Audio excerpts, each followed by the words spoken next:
We've come to Madeira, the flower island, the floating garden in the Atlantic, and whilst most visitors arrive by air, we have come by sea. Our first view of the island is of its capital, Funchal. A wide avenue runs along the seafront, and behind that are pedestrianised streets. At the end of the avenue is the Fort São Tiago, or Fort of St. James, built between 1614 and 1637, in response to the frequent raids on Funchal by pirates. A number of fine old mansions overlook the sea. In the heart of the town lies the fish market, a magnet for locals and tourists. Here the local daily catch is on full view and expertly filleted.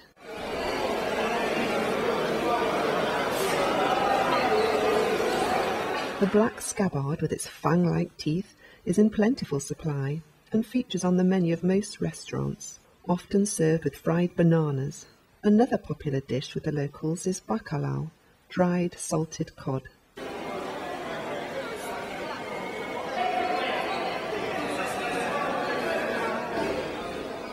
Next door to the fish is the indoor market with its mixture of fruit, vegetables, flowers and tourist souvenirs.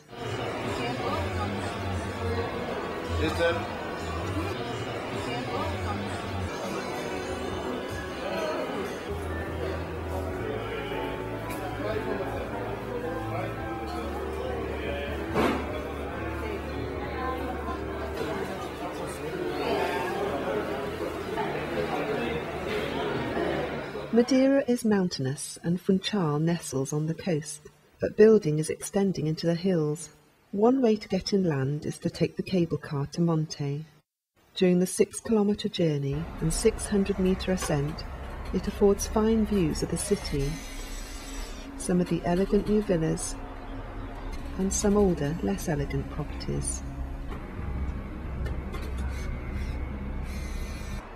Monte is the most popular place for visitors, who are first greeted by the sight of the church, Nossa Senhora de Monte.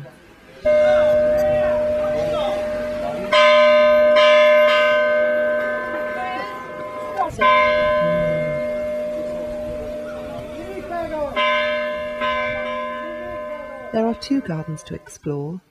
This one, with its narrow paths, is free, and there will probably be some flowers in bloom, whatever the time of year.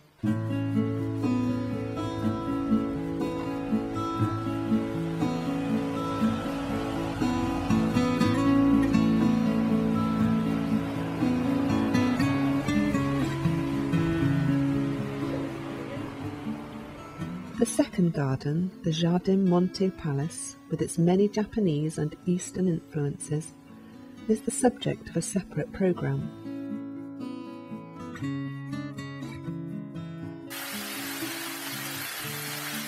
Madeira also has its famous botanical gardens, situated halfway between Funchal and Monte.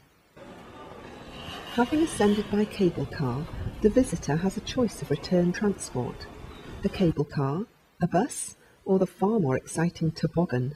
Visitors sit in a wicker seat and are variously pulled and pushed along by the handlers. It is an exhilarating ride, and traffic regulations get scant attention. But the visitors seem to like it, and nobody was injured, that we know of.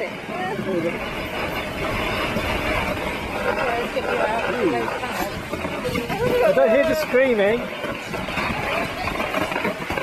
The guy, he can walk halfway back up again.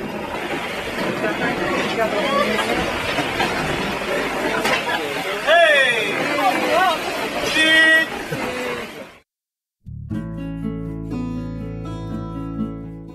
It rains on Madeira all the time. Well, not all the time, but regularly. It is not unusual for the mountains to be shrouded in cloud, although they often clear by midday. In 1461, water was declared to be public property, and to take advantage of the rainfall, drainage ditches called Levadas were constructed. These wind their way down the mountains in shallow gradients, to catch water and distribute it lower down for irrigation.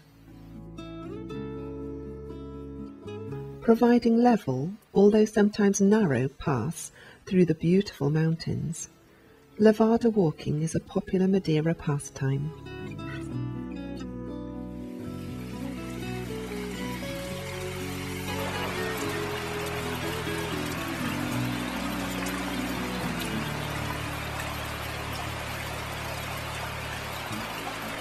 Feeder channels bring water from higher up.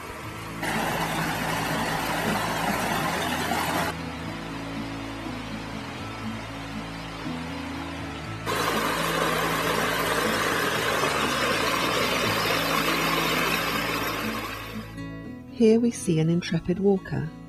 You need to be a bit intrepid. Some of the paths go through dripping wet tunnels.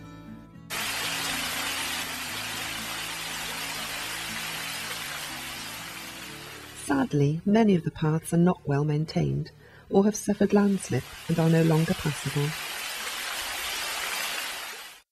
Leaving the Levadas, the sun is shining on Corral de Freiras, which translates as the Nuns' Refuge. The nuns of the Santa Clara convent in Funchal had their main estate here. The cultivated terraces bear witness to the hard life of the inhabitants.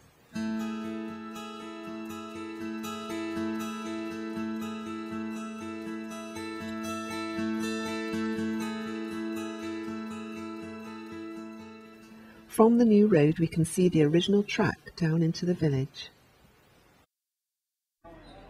Having safely reached the village, we stop for refreshments at Casas Proximas. Here we can sample such delights as chestnut soup and chestnut pudding, washed down with chestnut liqueur. They are into chestnuts in a big way here.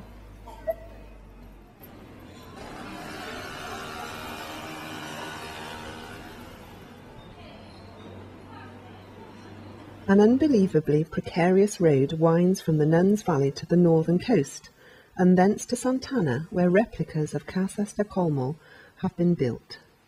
These are traditional farmhouses furnished in historical style.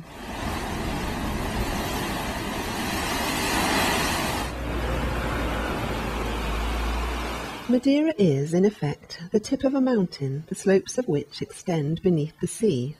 The northern coastline falls more steeply than the south.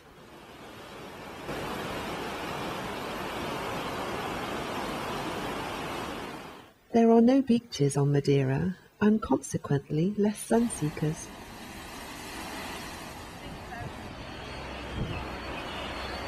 Our explorations have brought us to Camara de Lobos, a fishing village made famous by visits from and paintings by Winston Churchill.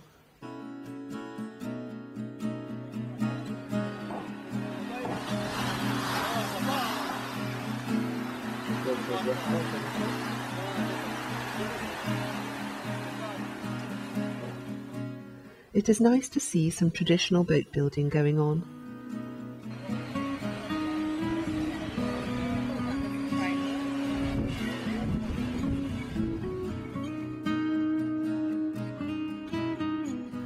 And now our tour brings us back to Funchal to rejoin the ship.